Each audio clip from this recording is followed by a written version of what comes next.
Hi, this is Adam from Small Town Machine Shop, and today we're going to take a look at the Kent milling machine.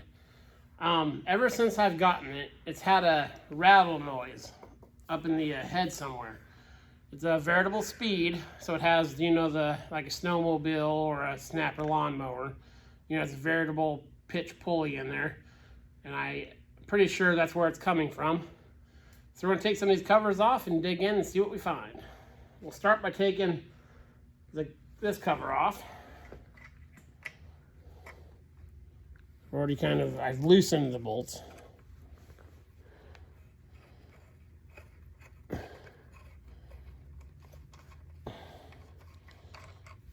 Most of the bolts on here are 3/16.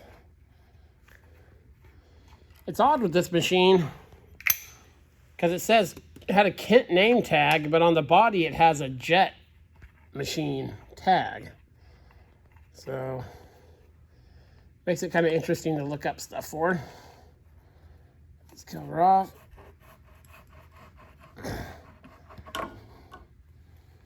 Okay. There's a bearing in there. Doesn't feel too bad. We'll look at that guy a little closer later.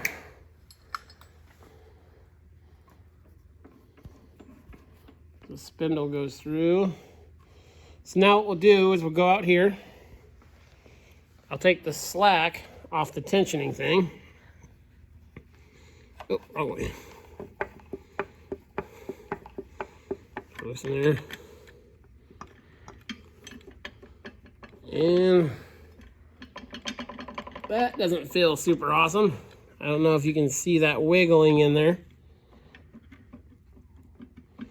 But that probably shouldn't be doing that. Okay. Let's go ahead and see what's going to take to get this guy off.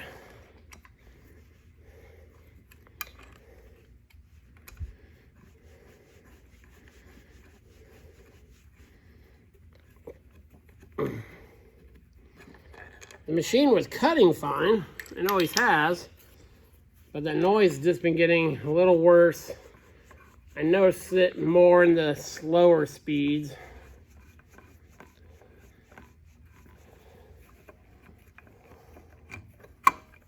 This guy out. And one more. I'm sure many of the variable speed milling machines come apart similarly.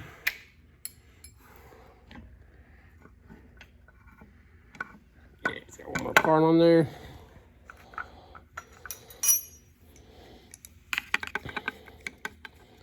I think it's taking this castle nut off, or acorn nut.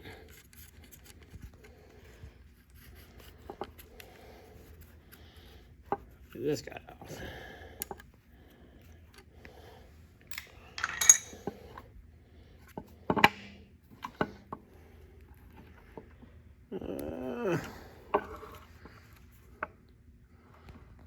There's a little more to it than that, but that gives us more view in there at least.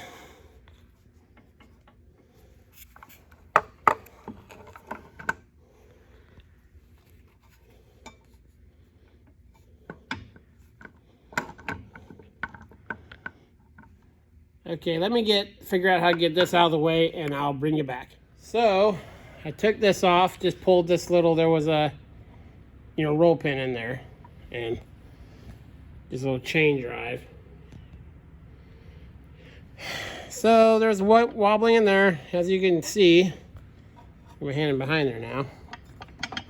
A lot of play in that top plate. Now that's the sliding plate that changes the diameter. So I'm over here. I pulled the motor out. To pull the motor, there's an access panel back here with 3 Allen head bolts. And then I loosened the belt, pulled the motor off, because I know in these motors, on another mill I had, I think it was a, I can't remember it now, of course. There's a plastic guide bushing that's down in there. And there was, pulled a couple of these out of the springs, like someone had compressed it and used these to hold it. You got to compress this enough to get that snap ring off. And that will release this to take this off to get to that part. You want to be careful on these. This spring is actually about that long. So don't just push it down a little bit and squeeze those, because that thing will shoot out of your hand. So, I can't tell. This feels okay. Can't really tell. I have the motor out. The motor weight probably, my guess, is about 50 pounds. I'll look at that, why it's out. And some interesting balancing drill bit holes they made there. So yeah, we'll look at that. We'll come back over here. So that wobble in there, as you can see, there's a brass sleeve right there. And that was up in here. So what I'm gonna do is take this casting off. There's like 6 bolts, socket head cap screws that hold this to this casting. So I'll get this piece off and I'll bring you back. Okay, so we got the cover off. It was just 6 socket head cap screws. It was very light. I think it was made out of aluminum. Well, I found one thing that's pretty obvious right here. So you can see this. It's missing a bolt. That threads into right there. And it looks like the rest of the bolt is still in there. So that would normally be like that. That one looks wallered out a little bit. So we'll go ahead and slide this guy off and set it down on the table here. Set it down.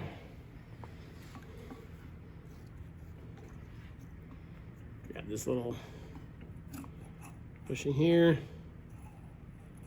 Keyway slot in it. Okay, the shaft itself is dirty, but doesn't feel that bad. I'll clean that up and examine that better. That's all nice and solid. Let's go over here to the table. So, obviously, that missing is no good. It looks like this is the pivot point. It's on the machine. There's on the casting. That bolt right there goes through that, and that locates that. So that's not ideal. Let me grab my, so I can get that other one out real quick here.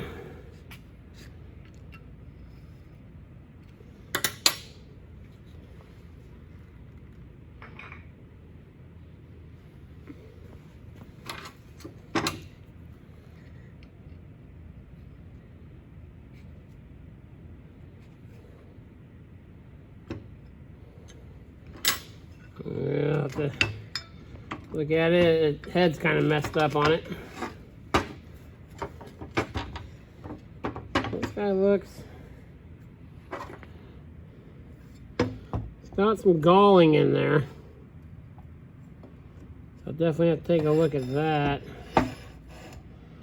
Because with this piece, with this bolt off, it's all, as you can see, it's really shiny on that landing there. You know, this thing could kick over a little bit. I mean, only as much as this locate pin would allow it. But obviously, you know, you had to sit there and rattle like that, which is pretty much the exact noise it was making. The key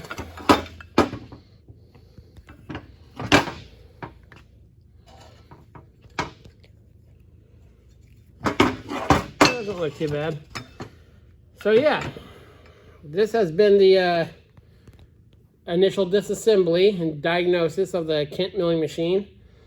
In the next video, I'll take this stuff apart and clean it, make a jig to disassemble this guy so we can double check it while it's out and get all this stuff all clean.